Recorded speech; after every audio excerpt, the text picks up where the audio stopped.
hoje, o Melhor e Mais Justo discute o novo fluxo imigratório no Brasil. Só em 2011, o Brasil concedeu mais de 70 mil vistos de trabalho para estrangeiros. Segundo o Conselho Nacional de Imigração, a maioria desses profissionais está no setor de engenharia, petróleo e gás. Essa é a parte da mão de obra capacitada, que entra junto com a tecnologia, expertises, agrega valor, traz novos conhecimentos. Na outra ponta, ainda temos, como vimos, denúncias de bolivianos em situações de trabalho escravo, haitianos trabalhando em situações bastante precárias, só para citar alguns poucos exemplos. Como combater com mais eficiência, com mais eficácia essas situações tão díspares, as ruins naturalmente, onde a irregularidade aumenta a vulnerabilidade? Guilherme, você que recebe, né? O Indoc recebe, inclusive, muitos técnicos, gente qualificada, que vem muitas vezes com as empresas, né? Empresas que se instalam, capital globalizado, com capital internacional instaladas ou que se instalam no Brasil e que trazem para o Brasil, às vezes de maneira provisória, depois volta, né? E muitas vezes como imigrante, trazem para o Brasil mão de obra qualificada que, por exemplo, interessa para o campo econômico do Brasil na medida em que essas pessoas trazem experiências, expertises e tal, que podem ser transferidas para o trabalhador brasileiro, né? E, ao mesmo tempo, elas, às vezes, acenam com uma ameaça. Opa, vem gente que, eventualmente, pode roubar meu emprego aqui na empresa, na indústria, etc. Como é que é isso nesse campo? Esse tipo de trabalhador mais qualificado que vem, que tem buscado imigrar, como é que vocês analisam isso? Olha, o que o Ministério do Trabalho e Emprego se preocupa bastante ao conceder essas autorizações de trabalho é exatamente que esse estrangeiro possa, de fato, interessar ao Brasil de forma social, que ele venha ao Brasil para fazer investimentos, traga com ele novas tecnologias, novos conhecimentos e faça esse intercâmbio de mão de obra. Então, isso é bastante interessante. Uma questão que eu acho que tem ficado um pouco nova no Ministério do Trabalho e Emprego é uma nova resolução normativa que nós temos que prevê o treinamento dos estrangeiros no Brasil. Então, são estrangeiros que vêm ao Brasil, transferidos por uma empresa matriz lá do exterior para a subsidiária brasileira, para que eles conheçam o mercado brasileiro, se desenvolvam com os colegas brasileiros e possam se desenvolver as aptidões deles particulares. Então, isso é interessante, que mostra que o Brasil está nessa linha de caminhar, na minha opinião, para um intercâmbio. Então, um intercâmbio de tecnologia, um intercâmbio de investimentos. Então, isso eu acho bastante interessante. E uma questão interessante dos europeus, agora com essa crise, a gente tem recebido muitos europeus aqui no Brasil, é uma questão de oportunidade de trabalho para eles. Um cliente, uma vez comentando comigo, falou, olha, o que eu acho interessante no Brasil é o fato de que nós podemos sair da Europa e continuarmos no Brasil nas mesmas funções. Então, saímos engenheiros, continuamos no Brasil como engenheiros. Não precisamos, porque se continuássemos na Europa, talvez teríamos que mudar a nossa função para uma função mais simples ou algo do tipo. E dessa forma, como o Brasil tem novas oportunidades, está em crescimento, abre essas oportunidades, que eles continuem na mesma profissão, que eles já vinham do exterior. Agora, como diria a canção do Gilberto Gil, né? Mundos tão desiguais, né? Essa é uma ponta. A ponta do trabalhador qualificado, que muitas vezes já vem empregado e migra para o Brasil numa condição, digamos, melhor, né? Com mais condições. No outro extremo, né? A gente tem trabalhadores, populações chegando em extrema vulnerabilidade, né? Inclusive, Clayton e Marina apontavam uma questão de dizer, embora a Constituição preveja uma certa igualdade de direitos, o imigrante jamais será, por exemplo, um eleitor que o torna politicamente invisível, fora da sociedade, né? Não permite que ele seja cidadão. Só uma coisa antes, acho esse dado que você falou agora no começo do Ministério do Trabalho, dos vistos concedidos, também não necessariamente são imigrantes, né? Porque do topo desses números estão os filipinos, por exemplo, que são pessoas que são imigrantes, né? São nacionais das Filipinas que vêm trabalhar muito nesses navios, eles trabalham, né? E eles, para chegar aqui no Brasil, para entrar aqui, eles precisam dar uma concessão de um visto. Então, só para falar que esses dados não necessariamente são de imigrantes. Sim, de moradores do Brasil, pessoas que ficarão no decidiram Brasil. Aqui para morar. Mas só e voltando a essa parte que a gente estava conversando agora no intervalo sobre o direito ao voto, né, que a gente quer uma campanha que a gente faz com que tenha uma emenda constitucional, porque a gente diz, né, a gente quer tanto que eles sejam parte da nossa comunidade, do Brasil, mas eles só vão ser plenos realmente cidadãs, se tiverem o direito ao voto, né? Então, eles vão poder escolher quem que eles querem, o melhor para eles, eles vão escolher quem possa fazer políticas públicas se tivessem esse direito. E como eles não têm, eles vão ser sempre uns espectadores, né? Então, essa é a nossa campanha do direito ao voto.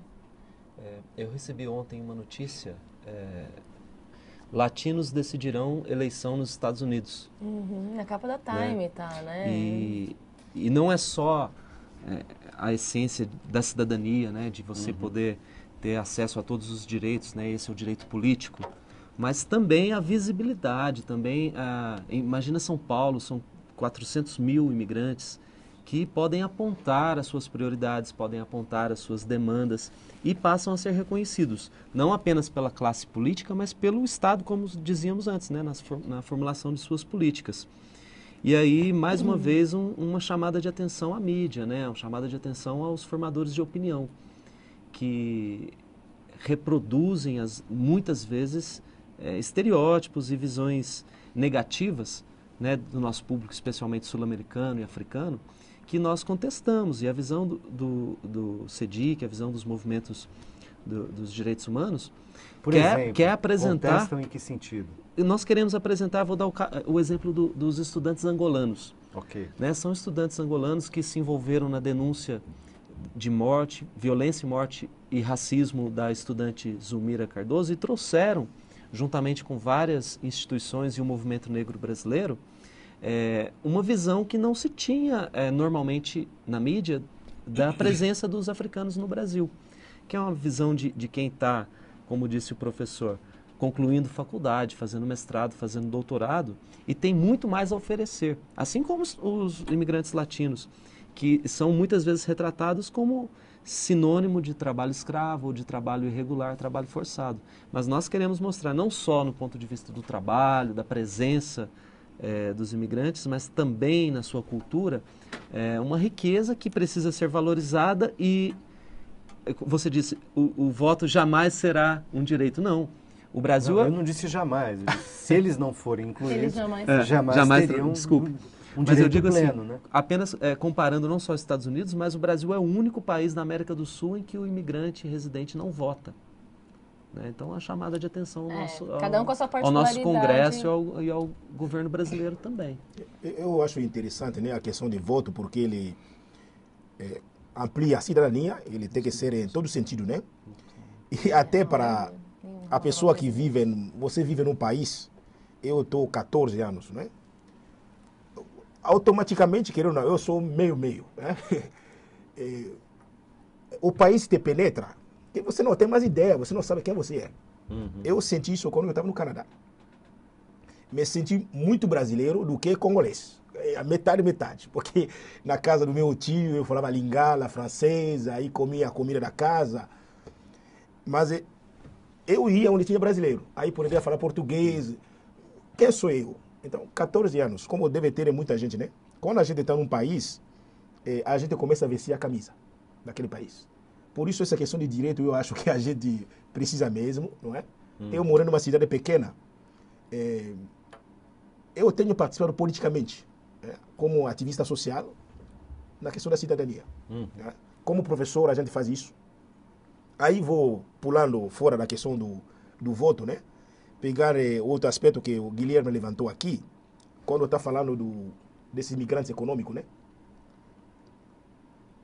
Nós estamos esquecendo, nessa população de imigrantes em geral, mais simples. Nós temos artesãos, temos educadores, agentes sociais. Eles também têm algo a contribuir. Se eu tenho um artesão senegalês aqui no Brasil, esse sujeito ele tem uma contribuição fundamental no momento que o Brasil está vivenciando quanto à sua aproximação com a África. Então, o artesão, ele é um trabalhador. Ele tem algo a contribuir.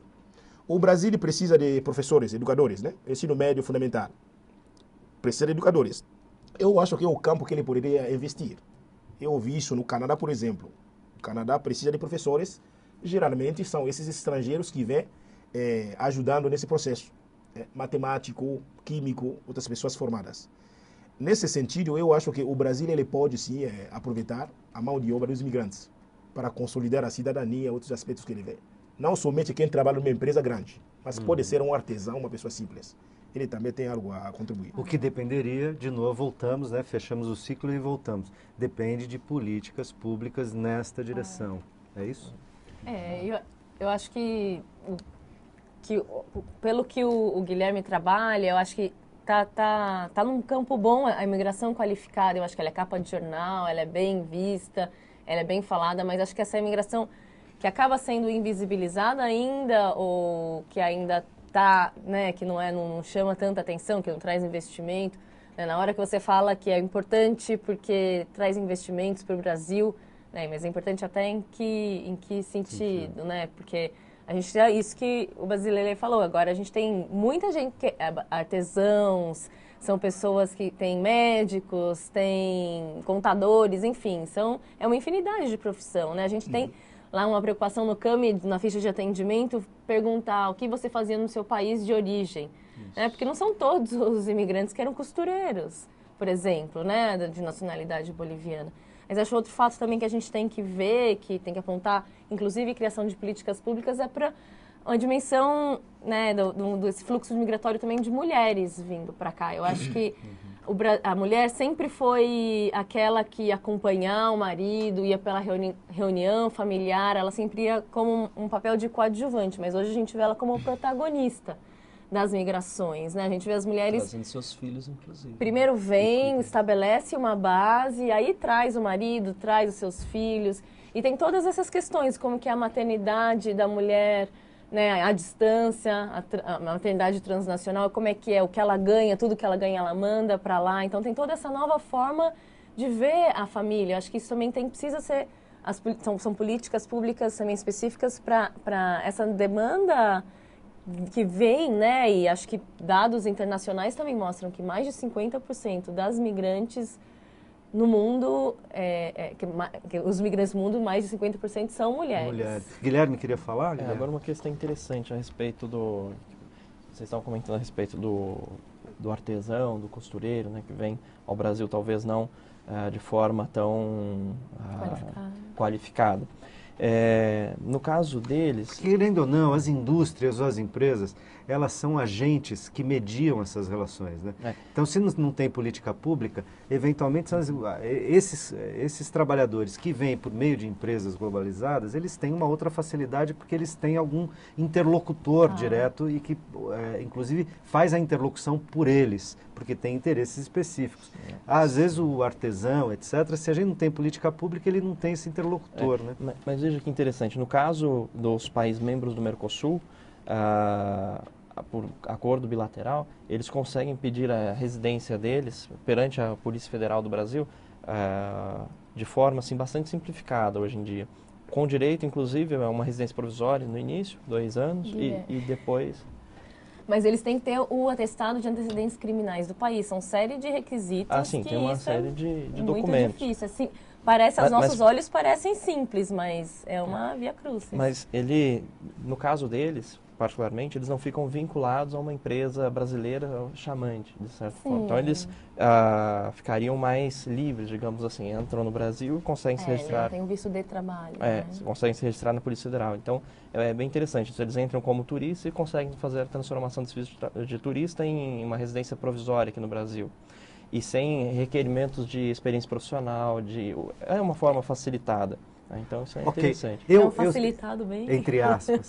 Eu sei que a gente terá que desdobrar esse assunto em muitos outros, mas o nosso tempo hoje acabou. Vamos fazer outros programas para continuar essa conversa aqui. Agradeço muitíssimo a presença de vocês. Agradeço também a você que nos acompanhou até agora. Espero e tenho certeza que a nossa conversa te ajudou a ver que integrar os imigrantes por meio da inclusão no mercado de trabalho e da garantia de acesso a serviços básicos, ao acolhimento na nossa cultura, significa promover justiça social e desenvolvimento do nosso país, também com a força dos outros povos. Logo, o conteúdo desse programa estará disponível no nosso portal, onde você pode sugerir temas e rever outros debates que já rolaram aqui. Acompanhe a nossa programação também pelo Twitter e pelo Facebook. O endereço está aqui, né? A gente se encontra na próxima quinta-feira ou a qualquer momento pela internet. Forte abraço.